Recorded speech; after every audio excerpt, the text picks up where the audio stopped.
आज Indian premium league 18तम संस्करण आरंभ होउछि। प्रथम मैच रे कोलकाता नाइट राइडर्स एवं रॉयल चैलेंजर्स बेंगलुरु दल परस्पर को भेटिबाकु जाउछन्ति। दुई दल मध्यरे मैच कोलकाता स्थित इडेन गार्डन रे खेला जिवो।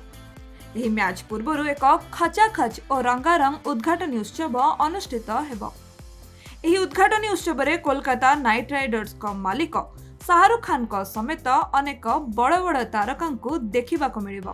शाहरुख खान को सहित बॉलीवुड अभिनेत्री दिशा पटानी, गायिका श्रेया घोषाल और अरिजीत सिंह को भली लोकप्रिय चेहरा आईपीएल उद्घाटन उत्सव रे नजर आसिबे।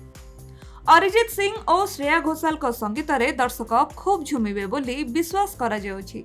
एहा व्यतीत आईसीसी अध्यक्ष जय शाह सहित अनेक वरिष्ठ अधिकारी आईपीएल उद्घाटन उत्सव रे नजर आसिबे। एही समय रे आपण स्टार स्पोर्ट्स नेटवर्क रे आईपीएल उद्घाटन उत्सव रो सीधा प्रसारण देखि परिबे।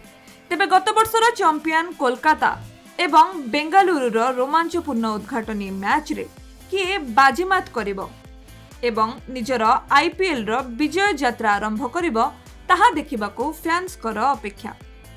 केवल मैच नुहे, मैच रो कमेंट्री बॉक्स रे मध्य सुनील गावस्कर, रवि शास्त्री, मैथ्यू हेडेन, हर्षा भोगले, बीरेंद्र सहवाग, नवजोत सिंह सिद्धू, हरभजन सिंह एवं आकाश चोप्रा भली अनेक जातीय और अंतर्जातीय क्रिकेट दिग्गज और स्टार माने आपणकर भरपूर मनोरंजन कराइबे। तेबे आज किए मैच बाजीमात करुछि ताहा देखिबाकू समस्तंकर अपेक्षा। ब्यूरो रिपोर्ट, खेल ओडिशा।